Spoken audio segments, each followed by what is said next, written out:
Hello, this is Chef John from foodwishes.com with mango Cranbango sauce. That's right, it's been a long time since I made something and gave it a super ridiculous name, but that's what I'm calling this mango ghost pepper cranberry sauce. So Thanksgiving is right around the corner, and this is going to make a very awesomely delicious and slightly unusual condiment for the table.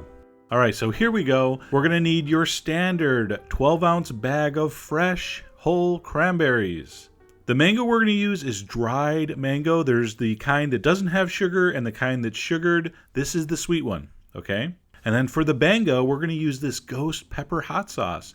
This is so easy and convenient to use, and you only need a couple drops. All right, I'm also going to use some citrus, some lemon, and some orange. We're going to use the juice and some zest. All right, to start our prep, I'm going to take a zester and take the zest off 1 lemon and 1 orange. And if you don't have one of these tools, you really should get one. So easy. No bitter white part, just the pure citrus zest. For our dry mango, I'm simply going to cut it in thin strips and then across in a dice like that. All right, it's nice and firm, so it's pretty easy to cut.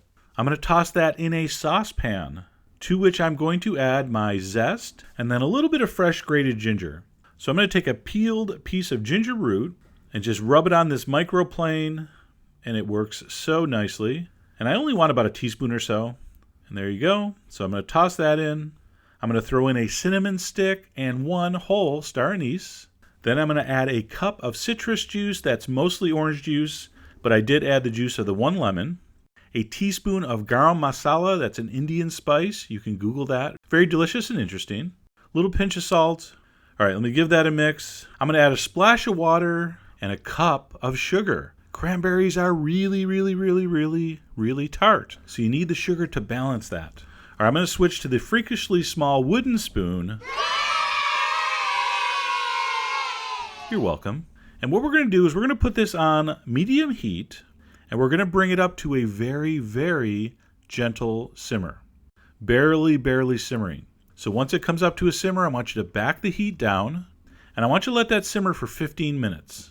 And that's going to start to draw out all those amazing aromatic flavors. It's going to soften that mango a little bit. 15 minutes later, we're going to go ahead and dump in our cranberries.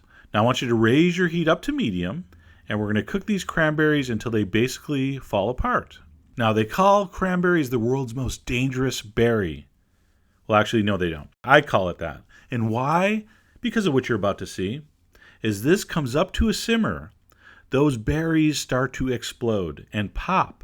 Now, I don't want you to get all nervous. It's not like you're going to put an eye out, but you don't want to put your face over the saucepan. So stand back a little bit.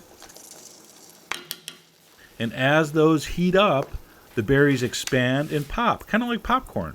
And most of that's going to happen under the surface, but once in a while you're going to see a little splatter, and it really does make a pretty loud sound. So listen to this for a minute.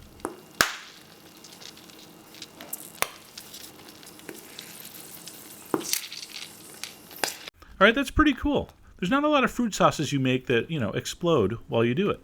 All right, so my heat is basically medium, maybe a little lower than medium. And all I want you to do is let that cook, give it a stir every minute or two until all the cranberries have basically burst and collapsed into the sauce. All right, there may be a couple that are still whole, but you can kind of smash those with your own freakishly small wooden spoon. But once they're all collapsed, you're going to turn off the heat, and now it's time for our ghost pepper sauce. You literally only need a few drops. This stuff is so incredibly hot. All right, I should have said incendiary. But I'm just going to put 3 or 4 drops here. You, of course, can taste and adjust. I'm going to stir that in. I don't want to cook that. I want to put it in at the end. I'm going to leave that on the stove top to cool down to room temperature. And at that point, it's done and pretty darn beautiful looking. Look at the shine on that. Just gorgeous. Before I transfer this to our serving vessel, I'm going to go ahead and pull out the cinnamon stick, pull out that star anise, and then we're going to spoon it into some seasonally appropriate crock. By the way, if you've been using the canned sauce, did you have any idea how easy this was? So easy. If you want to serve canned sauce, not a problem. Unless, you love your family. And that is ready for the center of your holiday table. All right, now I really shouldn't be tasting this because I don't have a piece of turkey, but I will anyway, and it was magnificent. The sweet tart base of the cranberry sugar and mango, the aromatic spices, the ginger, just give it that holiday feel.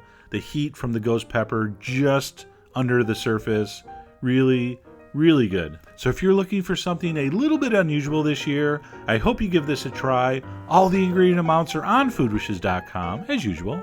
And as always, enjoy